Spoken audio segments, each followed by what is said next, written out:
Om Sai Ram, welcome to Living Spiritually. Sai Satcharitra Chapter 50. The stories of Kaka Sahib Dikshit, Sri Tempe Swami, and Balaram Dhurandhar. Chapter 50 of the original Satcharitra has been incorporated in Chapter 39 as it dealt with the same subject matter. Now, Chapter 51 of the Satcharitra has been treated here as Chapter 50. This chapter gives the stories of Kaka Sahib, Sri Tembe Swami, and Balaram Dhurandhar. Preliminary. Victory be unto Sai, who is the sole refuge of his devotees, and our Sadguru, who expounds the meaning of the Gita and gives us all the pass. O Sai, look down favorably upon us and bless us all. Sandalwood trees grow on the Malaya mountains and ward off heat. Clouds pour their rainwater and thereby cool and refresh everyone. Flowers blossom in the spring and enable us to offer them to God. Similarly, the stories of Sai Baba give solace and comfort to the readers. Both those who tell these stories and those who hear the stories of Baba are the blessed and holy. It is a well established spiritual fact that even though one may try hundreds of means, we do not attain the spiritual goal of life unless a Sadguru blesses us with his grace. Hear the following story in illustration of the statement. Kaka Sahib Dikshit, 1864 to 1926, Mr. Hari Sitaram alias Kaka Sahib Dikshit was born in 1864 into a Brahmin family at Khandwa. His primary education was completed at Khandwa and his secondary education at Nagpur. He came to Bombay for his higher education and studied first in Wilson College and then in Elphinstone College. After graduation in 1883, he passed his LLB and the solicitor's examination and then worked in the firm of the government solicitors, Mrs. Little and Co. Then, after some time, he started a solicitor's firm of his own. Before 1909, Kaka Sahib did not know about Baba, but soon he became a great devotee while he was living at Lonavala. He happened to meet his old friend, Mr. Nana Sahib Chandorkar. Both spent some time talking about many things. Kaka Sahib described how, when he was boarding a train in London, he met with an accident in which his foot slipped and was injured. Hundreds of remedies had given him no relief. Nana Sahib then told him that if he wished to get rid of the pain and lameness of his leg, he should go to his Sadguru Sai Baba. He also gave a detailed description of Sai Baba and mentioned to him Sai Baba's dictum. I draw to me my people from even across the seven seas like a sparrow with the string fastened to its feet. He also made it clear to him that if he was not Baba's man, he would not be attracted to him and would not give darshan. Kaka Sahib was pleased to hear all this and said that he would go to Baba, see him, and pray to him to cure not so much his lame leg, but to bring around his lame, fickle mind and give him eternal bliss. Some time after this, Kaka Sahib went to Ahmednagar and stayed with Sirdar Kaka Sahib Mirikar in connection with securing oaths for a seat in the Bombay Legislative Council. Mr. Bala Sahib Mirikar, Kaka Sahib Mirikar's son, who was a Mamaldar at Kopargaon, was also in Ahmednagar for a horse exhibition. After the election business was over, Kaka Sahib Dikshit wanted to go to Shirdi, and the Mirikars were also thinking about a fit and proper guide with whom he should be sent there. Sai Baba, at the same time arranging things for his reception, Shaman got a telegram from his father-in-law at Ahmednagar stating that his mother-in-law was seriously ill and that he should come to see her with his wife.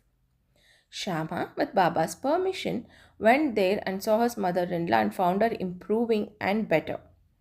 Nana Sahib and Appa Sahib Gadre happened to meet Shama on their way to the horse exhibition. Kaka Sahib Dikshit and the Mirikers were also informed of Shama's arrival. In the evening, Shama visited the Mirikers who introduced him to Kaka Sahib. They arranged that Shama should leave for Kopargaon with Kaka Sahib by the 10 o'clock night train. After this was settled, a curious thing happened. Bala Sahib Mirikar removed the cover on Baba's big portrait and showed it to Kaka Sahib. Kaka Sahib was surprised to see that.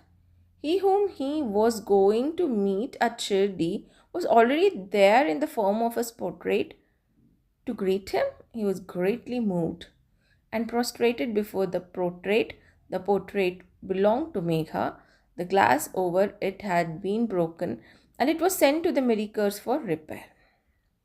The necessary repairs had already been made and it was decided to return the portrait with Kaka Sahib and Shama. Before 10 o'clock, they went to the station and booked their passage, but when the train arrived, they found that the second class was overcrowded and that there was no room for them, unfortunately. The guard of the train turned out to be an acquaintance of Kaka Sahib's and he put them in the first class. Thus, they travelled comfortably and alighted at Kopargaon. The joy knew no bounds when they met there. Nana Sahib Chandurka, who was also bound for Shirdi, Kaka Sahib and Nana Sahib embraced each other, and then, after bathing in the sacred Godavari river, they started to Shirdi. After arriving there and receiving the Baba's darshan, Kaka Sahib's mind was melted, his eyes were full of tears, and he was overflowing with joy. Baba said that he had been waiting for Kaka Sahib and had sent Shama to receive him. Kaka Sahib then passed many happy years in the Baba's company. He built a vada, that is the mansion in Shirdi, which later became his permanent home. The experiences he received from Baba were so profound that it is not possible to relate them all here. The readers are advised to read a special Kaka Sahib Dikshit edition of the Sri Sai Leela magazine.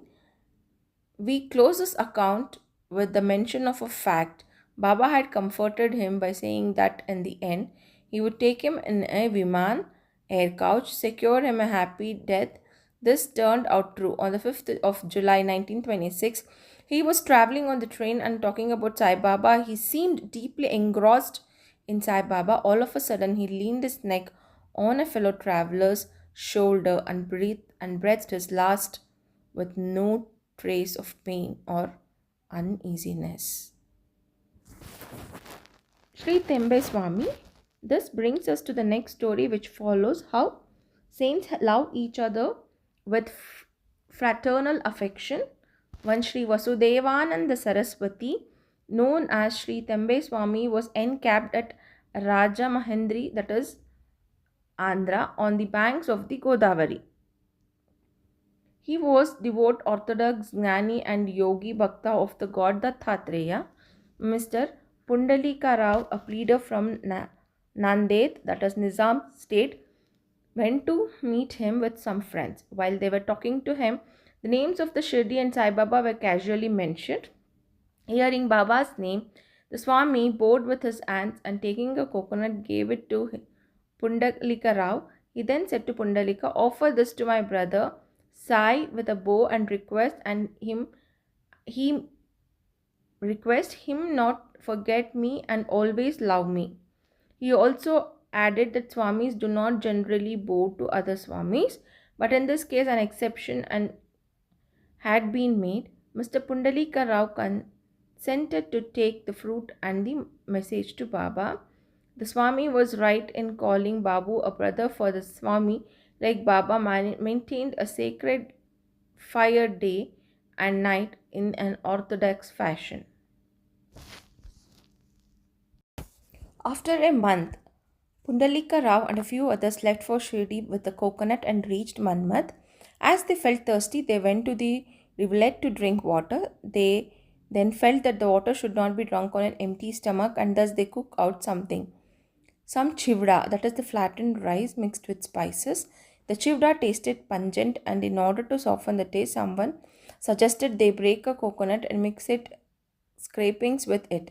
Thus, they made the chivda more tasty and palatable. Unfortunately, the fruit that was broken was the one that was entrusted to Pundalika Rao.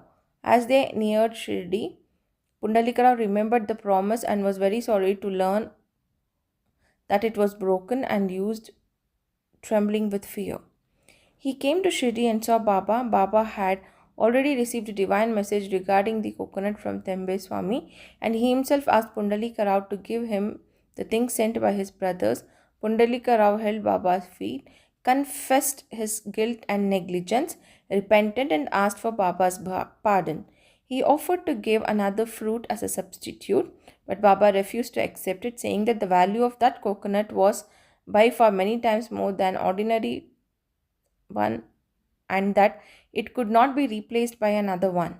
Baba also added, now you need not worry yourself any more about this matter. It was on account of my wish that the coconut was entrusted you and ultimately broken on the way. Why should you take the responsibility for this action? Do not entertain the senses of doership in doing good or bad deeds. Remain entirely priceless and egoless in all things, and thus your spiritual progress will be repaid. What a beautiful spiritual lesson. Balaram Durandar, 1878 to 1925. Mr. Balaram Durandar lived in Bombay. He was an advocate in the Bombay High Court and a former principal of the government law school in Bombay. The whole Durandar family was pious and religious. Mr. Balaram served his community and wrote and published an account of it. He then turned his attention to spiritual and religious matters. He studied the Gita and its commentary, the Gyaneshwari, assiduously and also studied other philosophical and metaphysical works. He was a devotee of Vithoba of Pandharpur and came in contact with Sai Baba in 1912. 6 months prior to his brothers Babulji and Vaman Rao came to Shirdi and received Baba's darshan. They returned home and mentioned the sweet experience to the other family members. Then the whole family decided to see Baba. Just before they arrived in Shirdi, Baba declared openly, today many of the people from my Darbar royal court are coming. The Dhurandhar brothers were later astonished to hear of Baba's remark from the others, as they had not given any previous information of the trip. Everyone prostrated themselves before Baba and sat talking to him. Baba then said to everyone else, these are the people whom I referred to before, and said to the Dhurandhar brothers, we have been acquainted with each other for the past 60 generations. All the brothers were meek and modest, and they stood with joined hands, staring at Baba's feet. Tears flowed from their eyes. They were overcome with emotion. Then they went to their lodging, had their meals, and after resting a little, returning to the masjid, Balram sat near Baba, massaging his legs. Baba, taking a chilm, a clay pipe, advanced it towards him and beckoned him to smoke it. Balaram was not accustomed to smoking, yet he accepted the pipe, smoked it with great difficulty, and returned it reverentially with a bow. This was a very auspicious moment for Balaram. He had been suffering from asthma for 6 years, and the smoke completely cured him of the diseases. 6 years later, on a particular day, he again had an attack of asthma. This was precisely the time when Baba embarked on his samadhi. The day they visited was a Thursday, and the Dhurandhar brothers had the good fortune of witnessing the Chavdi procession. Balaram saw the luster of Pandurang, his loved deity, on Baba's face during this procession, and again the next morning during the Kakad Aarti. Mr. Balaram Dhurandhar wrote in Marathi the life of the Saint Tukharam, but did not survive to see its publications. It was later published by his brothers in 1928 in a short note on Balaram's life. Given in the beginning of the book, the above account of Balaram's visit has been successfully corroborated therein. End of chapter 50. Om Sai Ram, Om Satchidananda Sadguru Sainath Maharaj Ki Jai.